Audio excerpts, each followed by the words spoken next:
Olá, eu sou a Débora de Castro da Rocha e hoje contaremos com uma participação super especial da nossa entrevistada Janaína Chiaradia, que é uma grande jurista, professora e também advogada em nosso país e falará um pouco das transformações das relações de trabalho. Mas não para aí, teremos também os comentários do Ney Daniel sobre a nossa jurisprudência e também legislação. Nos acompanhe!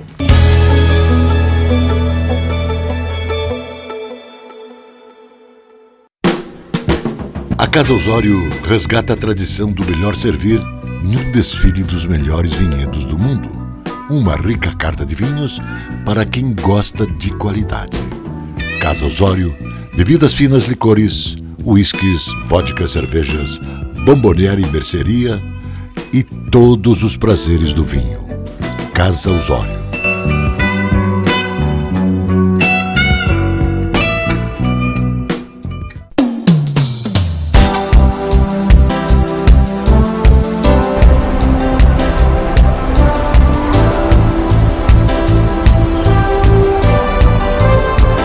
Na correria do dia a dia, as pessoas correm contra o relógio para chegar ao trabalho, fazer compras, jovens e crianças indo e voltando das suas atividades escolares. Na verdade, a vida circula pelos coletivos da nossa Curitiba.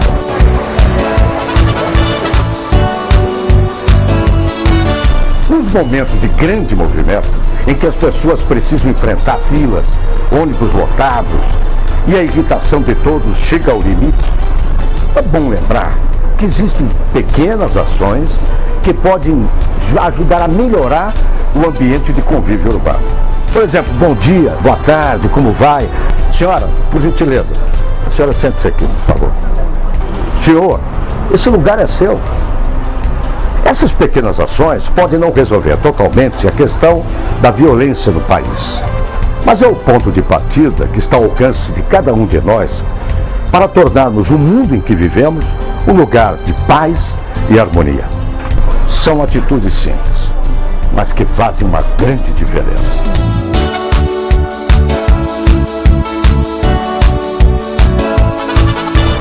Esse é o caminho para a gente ajudar a melhorar ainda mais o ambiente urbano. A paz nasce da boa convivência e do respeito mútuo.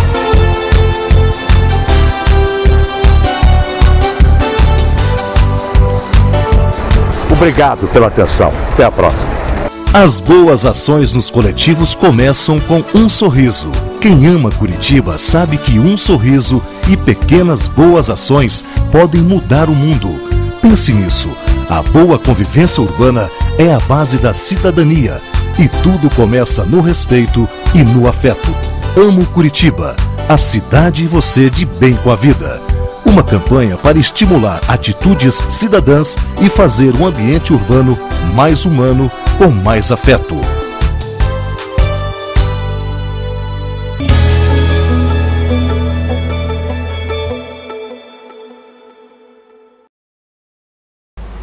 Então, nesse momento, nós vamos falar com a professora e advogada Janaína Chiaradia sobre as transformações nas relações de trabalho. Doutora, poderia então nos esclarecer como então estão as relações de trabalho atualmente diante dessa transformação que ocorreu? Então, Débora, eu quero agradecer primeiramente o convite, é uma honra, uma satisfação estar aqui com vocês nessa abertura de programa. E esse tema é um tema muito peculiar, é um tema que realmente chama atenção, porque eu não gosto da palavra evolução das relações de trabalho. O que eu gosto realmente é de transformação. Quando nós pensamos desde o surgimento das relações de trabalho, desde o primeiro labor que o próprio ser humano acabou produzindo, nós nos remetemos à época da escravidão, às revoluções que foram acontecendo, Revolução Francesa, Revolução Industrial. Para nós aqui do Brasil era Vargas, né, que aí surgiu a Justiça do Trabalho, a CLT como um todo, até as últimas transformações. E essa mais em especial, a própria Constituição da República Federativa do Brasil, de 1988, onde nós temos ali consagrados, principalmente através do artigo 7º da Constituição Federal, os principais direitos dos trabalhadores, tanto os trabalhadores urbanos quanto os rurais. E também eu gosto sempre de destacar, quando a gente vai pensar em transformação das relações de trabalho, eu gosto muito de destacar o artigo 170 da Constituição Federal. Afinal de contas, nessas relações, o que está em evidência é a ordem econômica. Então, Débora, todas as circunstâncias que nós acabamos enfrentando nos últimos anos acabaram contribuindo com essa transformação. Acabaram contribuindo lá da escravidão, né, para as questões mais artesanais, depois as indústrias e agora, por último, a tecnologia, que acabou tomando conta de toda essa situação. Isso é muito importante pontuar, né, doutora Janaína, porque nós falamos muito em transformação e evolução, mas ao mesmo tempo a gente tem que se voltar sempre ali para aquelas questões que são fundamentais para essas relações de trabalho. E não obstante, nós também não podemos deixar de falar aqui também da diferença entre relação de trabalho e relação de emprego, doutora Janaína. Muito se confunde, né, esses dois institutos. Você poderia falar um pouquinho para a gente sobre isso? Claro, é uma ótima questão para ser ressaltada aqui, Débora, porque quando a gente fala em relação de trabalho, eu estou falando do gênero, ela é bem abrangente. Relação de emprego é empregado e empregador propriamente dito, artigo 2º e 3º da CLT. Então, dentro dessas transformações, e agora vamos mais voltar para aquilo que aconteceu, que vem acontecendo, né, pós o início da pandemia. Nós vimos, né, o boom que acabou acontecendo com a tecnologia, com os ambientes virtuais, mesmo a própria Justiça do Trabalho, que já estava caminhando para esse parâmetro, teve que se adaptar. Os empresários tiveram que modificar muitas das suas relações, essa sim de emprego, para que pudesse dar continuidade às suas relações. Aquelas, claro, aquelas bases econômicas que puderam se movimentar, porque muitas tiveram que fechar as portas. Então, quando eu falo em relação de trabalho, eu estou falando de todo gênero. Quando eu falo em relação de emprego, empregado e empregador. E dentro dessa evolução dos ambientes virtuais, seletistas, né, acabaram sendo contratados, mas também surgiram os autônomos, os MEIs, aqueles que trabalham por si dentro do mercado de trabalho. Então isso é muito importante nós destacarmos, porque é um ponto que a própria Constituição Federal, através do seu artigo 114, quando fala da competência da Justiça do Trabalho, elenca relação de trabalho e não relação de emprego. As portas do Poder Judiciário trabalhista, com algumas exceções que ainda continuaram, por exemplo, um servidor público que seja estatutário e não seletista não faz parte dessa abrangência que nós discutimos na Justiça do Trabalho. Contudo, o dia a dia dele também foi impactado, né? As condições de trabalho tiveram que se tornar cada vez mais virtuais, cada vez mais tecnológica. E se você parar para pensar, quando nós começamos a falar da Revolução Industrial, qual que era o maior temor daquele momento? Que muitas funções deixariam de existir. E o que nós vimos foi uma modificação dessas funções. Se nós agora analisarmos o que nós estamos vivenciando, né, com algumas situações diferenciadas que foram impactadas pós início da pandemia, a temeridade também existe. Alguns aplicativos começaram a ganhar mais forças, inteligências artificiais começaram a fazer parte também do dia a dia do cotidiano trabalhista. Isso é fundamental, né? Essa discussão não tem como deixar de ser levada à frente, né, especialmente por nós, juristas, pensadores do direito, a fim de que a gente consiga, de fato, trazer uma solução para a sociedade, né? Porque nós, mais do que qualquer coisa, precisamos realmente mostrar o caminho, direcionar. Mas, claro, doutora Janaína, além disso, eu também preciso te perguntar. A gente sabe que a pandemia trouxe inúmeros problemas, mas ela também trouxe algumas mudanças, tanto para o cenário jurídico, quanto também impactou sobremaneira nas relações de emprego. Você poderia destacar para nós essas situações, o que você está vivenciando lá no teu dia a dia? A preocupação que se criou, principalmente naquele momento em que nós estávamos passando a primeira fase da pandemia, foi como o governo iria contribuir, como que a legislação iria impactar e como que as empresas poderiam se organizar. Então nós tivemos, claro, naquele momento, os juristas laborais sabem tanto quanto nós, né, que nós dormíamos com uma situação, acordávamos com outra diante de tanta medida provisória que acabava acontecendo, né, no nosso cotidiano. Então veja, depois dessa pandemia, depois das adaptações, Débora, o home office, e aqui eu destaco o home office como uma das particularidades do teletrabalho. Porque teletrabalho já é uma relação de emprego, empregado-empregador, já existia antes, veio com a reforma trabalhista de 2017, mas pós, né, início da pandemia, ela ganhou mais intensidade. E na categoria de home office. Se eu falo teletrabalho, significa dizer que não precisa ser no ambiente de trabalho, mas pode trabalhar na padaria se quiser. Quando eu falo em home office, eu estou falando do trabalho em casa. E esse home office, a partir do momento que o empresário optou ou foi obrigado a optar naquela situação, as questões pertinentes, as ferramentas de trabalho, as condições como estavam sendo tratadas, acordos com o sindicato foram evidenciados, porque eu digo para você, Débora, nós temos que saber aplicar e melhorar as relações de trabalho através de uma união. Por isso que eu sempre coloco uma pirâmide que constitui empregado, empregador e sindicato. Cada qual dentro da sua representatividade, da sua importância, porque o empresário, a partir do momento que ele movimenta a economia, ele tem que valorizar o trabalho humano através da sua livre iniciativa, são os fundamentos da ordem econômica. Ele precisa do empregado. O empregado precisa do empregador e o sindicato precisa evidenciar se os direitos laborais eles estão sendo cumpridos na sua integralidade. Então, essa foi uma situação muito pertinente para aquele momento e que se fez presente no nosso dia a dia e mais impactadas ainda na atualidade.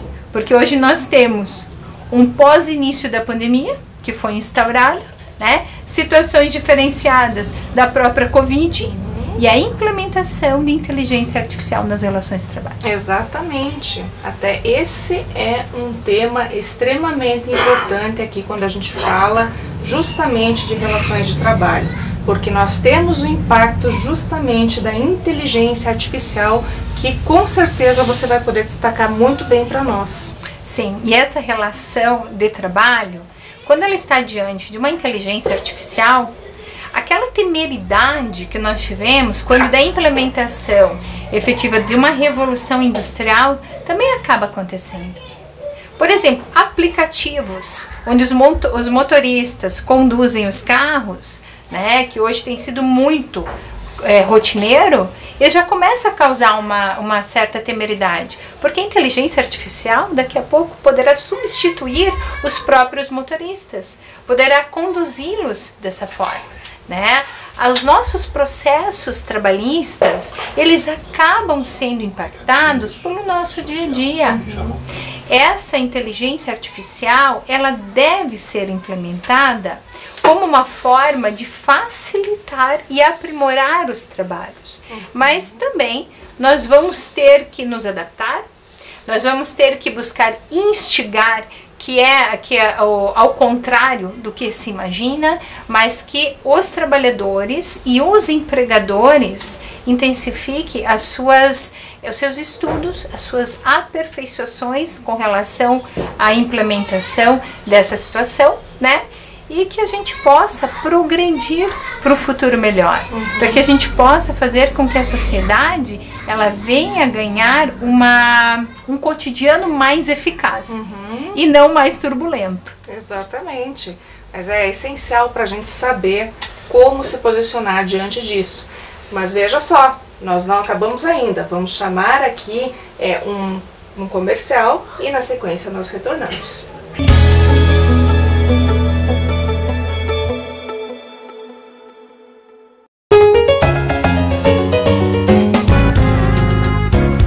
Fica o Teatro Guaíra? Poxa, o Teatro Guaíra, você segue aqui, sempre aqui pela Rua 15, né?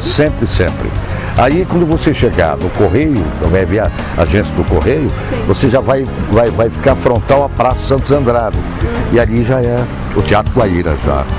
Beleza? Obrigada.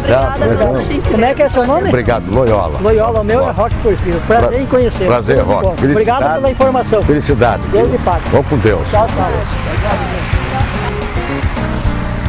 Um gesto simples como esse que eu acabei de fazer agora, pode parecer que não faz nenhuma diferença na vida de uma grande cidade como Curitiba.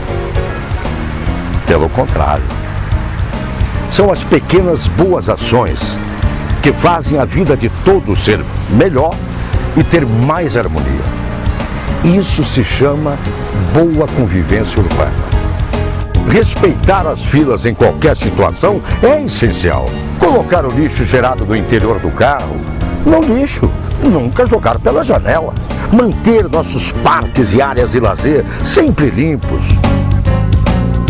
Auxiliar as pessoas idosas ou deficientes no dia a dia da cidade. Usar eco-sacolas para ir à feira e ao supermercado. Separar o lixo em casa e encaminhar para a reciclagem. Assim, a natureza será sempre respeitada. Ter um bom relacionamento com os vizinhos também é essencial. Ser gentil não custa nada, só faz bem.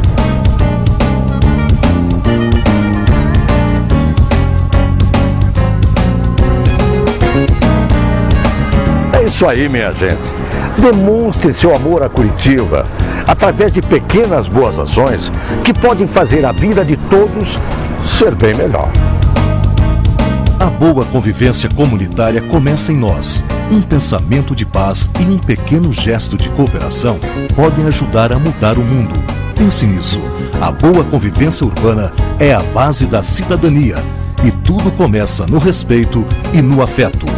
Amo Curitiba, a cidade e você de bem com a vida. Uma campanha para estimular atitudes cidadãs e fazer um ambiente urbano mais humano com mais afeto.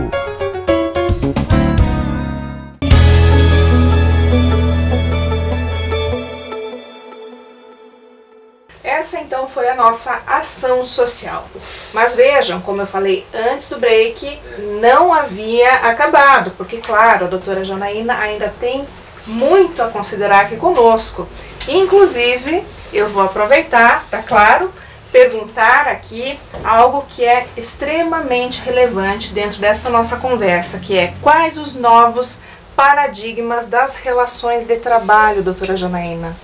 Então, Débora, na realidade, nesse momento, é algo ainda em construção. As relações de trabalho, elas estão sendo transformadas e cada vez mais numa intensidade maior. Porque, veja, nós não sabemos ainda qual vai ser a expectativa que nós teremos diante de conflitos mundiais, diante de uma nova eleição, diante de pandemia ainda não esgotada, diante de outras doenças sendo cogitadas, né? Quais seriam os ramos efetivamente da economia que acabariam ganhando um campo maior de atuação? Mas algo é certo, o ambiente virtual ganhou espaço dentro da classe empresarial, dentro das relações de trabalho. Por exemplo, As reuniões, elas podem acontecer virtualmente. As audiências estão se aprimorando cada vez mais. A contratação de empregados, por vezes, o empregador se encontra em uma nação e o empregado se encontra em outra. E qual vai ser a legislação que vai ter eficácia para esse tipo de relação? Os robôs chegando com mais eficácia. E aqui eu digo para vocês que por mais que para muitos possa parecer que estarão diante esses robôs, né, de uma supressão de cargos, né, e funções, nós vamos ter que, mais uma vez enfatizo aqui, estudar, nos adaptar, criar sistemas. Porque é fato que a inteligência artificial, ela está ganhando espaço. Ela vem realmente invadindo. Ela pode hoje ocupar lugares que de repente muitos trabalhadores teriam que estar ali. E eu não estou falando só de escritórios, não estou falando só de startups que estão surgindo cada vez mais, o chão de fábrica. As máquinas hoje, você coloca de um lado o material, já sai pronto, né, um produto. Ali do outro lado é só acompanhar. Mas não esqueçam que para tudo isso acontecer, nós precisamos do quê? Nós precisamos de um homem, né? Um homem aqui eu digo no sentido amplo. Homens e mulheres criando, alimentando, coordenando essa inteligência artificial. Então, Débora, é um caminho sem volta. Nós não temos o que fazer diferenciado a não ser buscar o melhor dessa inteligência para dentro das nossas relações de trabalho. Você já imaginou pegar um desses aplicativos de condução, como eu estava falando anteriormente, e não ter ninguém dirigindo para você? Vai ser uma inteligência artificial.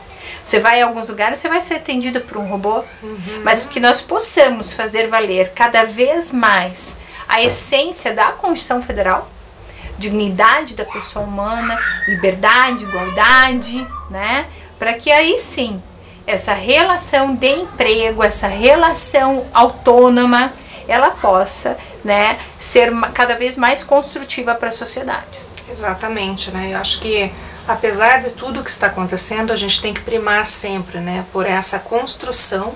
E mais do que isso, né, acho que o direito do trabalho, ele nos remete a essa necessidade de que nós tenhamos esse repensar dessas relações laborais, né, que devem, acima de tudo e antes de mais nada, ser preservadas, claro, sob o viés sempre da proteção. Né, e essa proteção que deve sempre ser aí voltada aos interesses daquele que seja hipossuficiente ou hipersuficiente dentro daquele regramento que é o que a gente conhece, CLT, disposições, desde que, claro, não violados nem um dos direitos ali estabelecidos, que eu acho que é crucial, né, minha amiga, quando a gente está falando de relação de emprego, enfim, e até mesmo relações de trabalho, que a gente sabe que existem aí aos montes, digamos assim, né? Então, amiga, eu acho que você tem que fechar com chave de ouro aqui para nós, com as suas considerações, para que a gente consiga, então, aí passar para o nosso público todo esse teu conhecimento. Claro que aqui a gente não consegue de forma alguma levar aí, trazer tudo que você pode, né? Mas de maneira geral aí traçar para nós um panorama e um desfecho para essa nossa conversa. Bom, então eu quero agradecer imensamente ao convite dessa minha grande amiga, Débora, te dizer que é uma satisfação estar aqui nesse primeiro momento desse programa que tem por objetivo realmente levar conhecimento para a sociedade, enfatizar ainda mais os direitos que estão em evidências com temáticas que são relevantes para que você consiga cada vez mais ter a consciência dos direitos e também das suas responsabilidades. E é isso que eu gosto de destacar, Débora, dentro dessa caminhada trabalhista, hoje designada como uma jurista constitucional trabalhista. Porque quando eu vou verificar para o empregador quais são os direitos e responsabilidades dele, automaticamente eu já acabo transferindo isso para o empregado. É uma união de esforços, onde cada um tem que ter a sua conscientização. Se nós estamos realmente dentro dessas relações de trabalho, que cada um tenha consciência do que é o seu direito, mas do que é a sua responsabilidade. Vamos parar de buscar só direitos, mas unir os esforços para as suas responsabilidades. Eu digo isso para o sindicato também, tá? Então eu quero agradecer imensamente. Isso foi só um gostinho aí do que a gente tem pela frente e fico à disposição de todos, sempre quando precisar.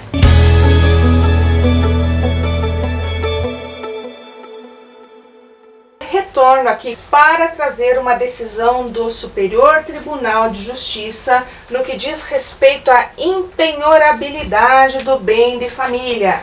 Quem me conhece já sabe, nós já falamos aqui em várias oportunidades, mas vejam que essa decisão ela foi muito interessante sob a perspectiva daquele que dá o seu imóvel em caução em contrato de comercial, enfim, especialmente aqui nesse caso concreto, porque vejam, a terceira turma do Superior Tribunal de Justiça negou provimento ao recurso especial interposto por uma empresa administradora de shopping center que visava penhorar um apartamento pertencente à pessoa jurídica para saldar uma dívida.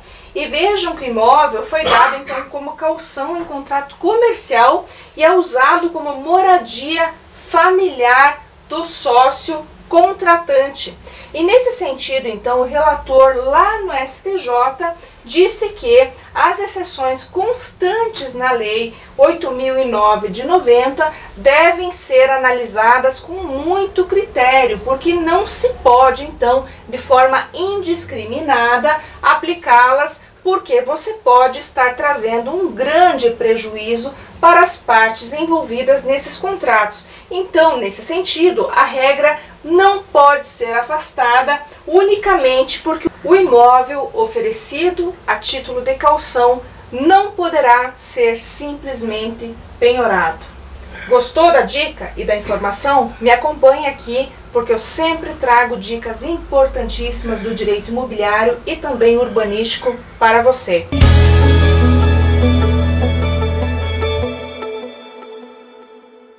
E agora nós vamos aqui inaugurar também um quadro extremamente importante com o Ney Daniel. O Ney Daniel vai comentar algumas notícias importantes que envolvem legislação, jurisprudência, para você aí poder acompanhar.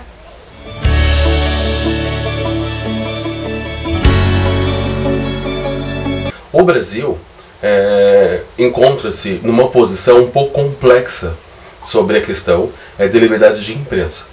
As pesquisas realizadas, feitas pela Organização do Jornalismo Sem Fronteiras, relata que dos 180 países, o Brasil está na 110ª posição. Pode ser que haja uma controvérsia, né, através de que o Brasil é um país onde a liberdade de expressão ela é liberta, né? Então, através das mídias sociais, das redes sociais, né? Então, desta forma,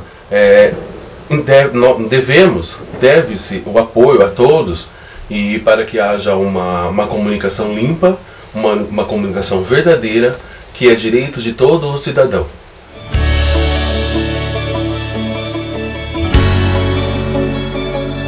O ministro Edson Fachin, do STF, entendeu que o Estado de Minas Gerais é a competência responsável para julgar as ações ocorridas em Brumadinho pelos responsáveis por crimes pela barragem de mina do Córrego do Feijão.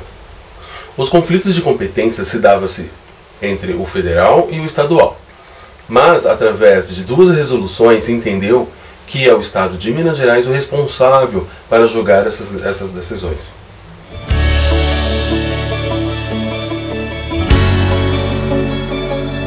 Empresas aéreas e sites de compras devem devolver as passagens adquiridas na época da pandemia.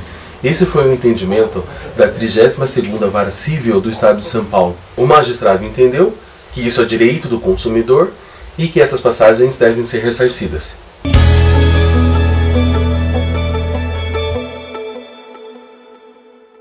Esse foi então o nosso Direito e Justiça, com a participação especialíssima da doutora Janaína Chiaradia, professora, jurista, renomada no cenário jurídico, que trouxe para nós inúmeros esclarecimentos e, claro, muitas informações também. E também, claro, agradeço muito a participação do nosso comentarista Ney Daniel com atualidades do mundo jurídico. Me despeço, esperando, claro, vê-lo aqui na próxima semana. Um grande abraço e até lá!